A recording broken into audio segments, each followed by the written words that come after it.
South Africa is in the midst of a crisis. There has been rioting and looting that has gone on over the space of a week. This all started after the imprisonment of the former president Jacob Zuma for contempt of court.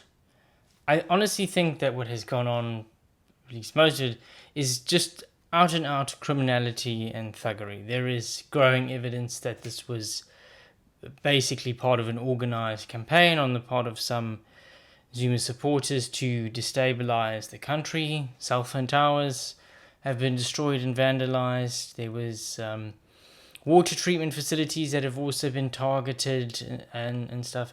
So this is not just a case of poor, desperate people taking advantage of a situation. I think it's a bit more than that.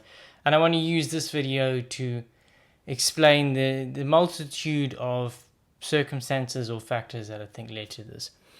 The first, I think, is to talk about the context of how South Africa is just normally.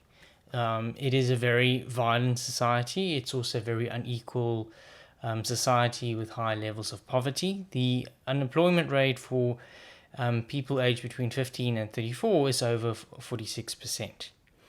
You couple that with the fact that we've had a global pandemic, which has forced all of these lockdowns, and that has further exacerbated the economic situation. And you also add to that the fact that we've had the government has been totally decimated through years of corruption and mismanagement, to the point where it can no longer function in many areas, particularly with the police and the National Prosecuting Authority, who were targeted by corrupt politicians so that they could protect themselves. Since, Jacob Zuma was facing corruption charges back in 2008, and before that, some of his supporters like Julius Malema openly said that there would be anarchy and chaos if he was ever convicted. I think Julius Malema said that we will take up arms and kill for Zuma. So this has been a long time in the making. I think it has just effectively been delayed, and that is what you're seeing now. I think some of these projects, this looting that is going on, you can just say communities who are desperate and who are starving are just, using the opportunity to get something to eat. But I think that also denies poor people their own agency, and it denies them the opportunity.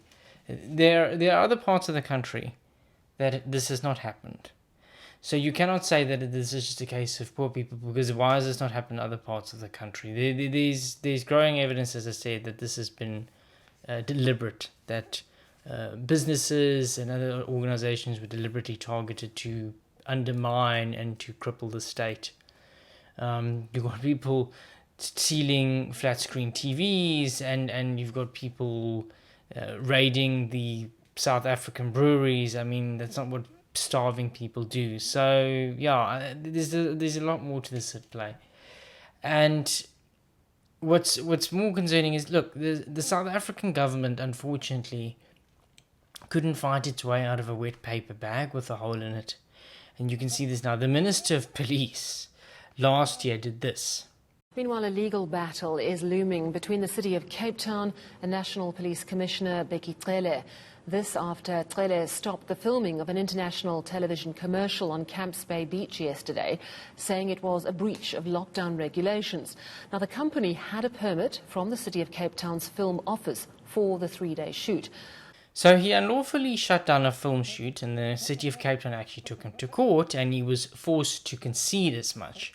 But when this whole situation of looting and literally shopping centres being stripped bare, this very tough minister was nowhere to be seen. And I think that epitomizes what goes on in South Africa. And unfortunately, it's just a shambles and a joke.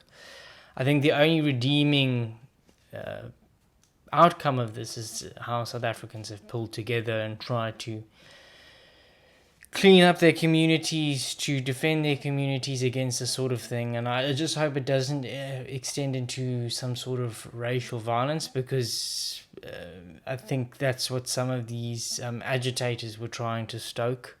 And unfortunately, in a country like South Africa, it's not very hard to do that. So yeah, I mean, there's not a really happy ending to the story. I hope it doesn't descend further than this, but honestly, it does not bode well for South Africa. I hope that this is not a long-term decline, but